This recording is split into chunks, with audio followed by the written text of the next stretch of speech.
Hello everybody and welcome back to another Saddlers pre-match preview show. Again, as you can see, no Simon, not sure where he is, but he will be here today, unlike the game against Wimbledon. Paul, we'll jump straight into previewing today's game against Port Vale, and it's an unchanged 11 from Tuesday night's brilliant point away against Doncaster. There could have been more on the day, but do you feel like it's a deserved unchanged 11? I'd say so. I think despite it only being a draw, I think there's still momentum to take from that game. I thought the Saddlers played very well up against a really good Doncaster. It was a good game, it was a good spectacle, especially if you're a neutral. When you're involved in it, it takes years off your life. I feel like that's 10 years of my life gone, just the nerves and the way it ebbed and flowed. And when one team has that little spell, you're just thinking, please no. And then when Billy Sharp, that deft touch into the back of the net, going 2-1 down, you're thinking the worst. But the team, they've just got so much bottle, haven't they? This group of players, they don't know when they're beaten, and they came back yet again in that game, as they did last week as well. Showed that character and got what was the deserved points. So it was a good performance, and like I said, I think there is momentum to take into that. There's a real togetherness, so I'm not surprised to see an unchanged 11 for today's game.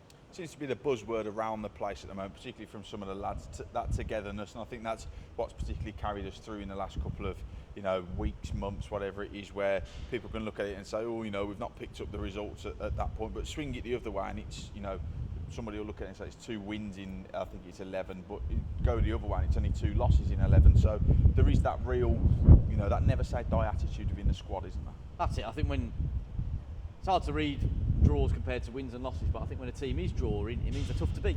So that's exactly what the Saddlers are at the moment. They don't know when they're beaten, tough to beat, and that togetherness, I think you say it's carried the team over recently. I think it's been something that's been growing and getting better and better over the past, nearly 2 seasons now. And we've got so many players who've been here for a number of years now. We've made over 100 appearances for the club, so that sort of togetherness, that continuity, I think is really growing and will be crucial as we head into the final month of the season.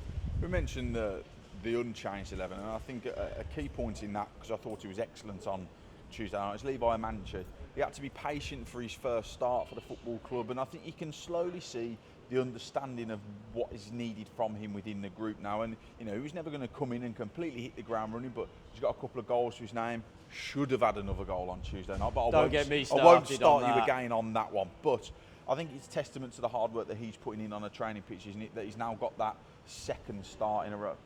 Yeah, we'll miss kick-off if you make me discuss that decision, so we won't talk about that. But I thought he really put himself about on Tuesday night, didn't he? He really made an impact. Right from the start, he was hustling and bustling. He was getting in behind. He was getting in some really good positions and being the bully that we know he can be.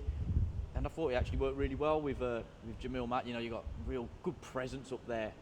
I think I said it on co-commentary as well. A lot of managers, I think, always look at Jamil Matt and sort of want to take him out of the game, if you like. But if you can't do that with Levi Manard up there, because he does a similar thing. So it's almost as if one could be free than the other, because defenders are occupied by both of them. So they're just a handful. So as you say, it's a testament to his work as well. He's been really growing into it. Some really good cameo appearances off the bench recently as well that have obviously pushed him into Matt Sadler's thoughts, and he got his chance on Tuesday night, and I think he took it.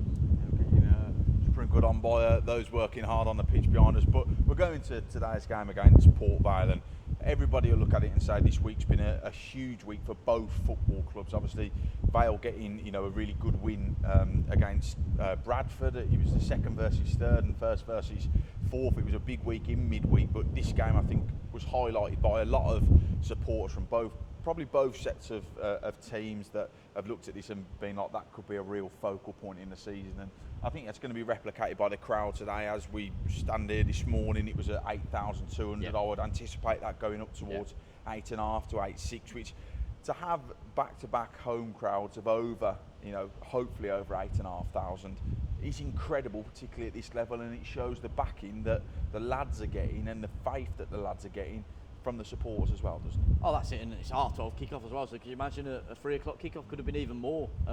Walsall v Port Vale, we know it's always a big game no matter what the context is, at what stage of the season or what division, whatever. We know it's always a big game, but obviously it carries significance for both teams and what's at stake. Obviously similar to the game in December as well. It's a testament to what both teams are fighting for, isn't it? And the crowd here was fantastic on last Saturday. really almost sucked the ball in from Taylor Allen's free kick and drove the team forward. And it was really noticeable on Tuesday night. You could tell the fans were really feeling it from the players, and the players were really feeding off them. There was a real bond. You know, the fans were appreciative of how hard the team were working, and that's what Sadler's fans want. You know, I was speaking about the town last week. A lot of hard-working people in this town. You know, a lot of hours in, and that's what they want to see on the pitch, and they're seeing that, and they can relate to that, and that only makes us stronger. So I'm sure we'll see the same again today. The atmosphere is going to be electric.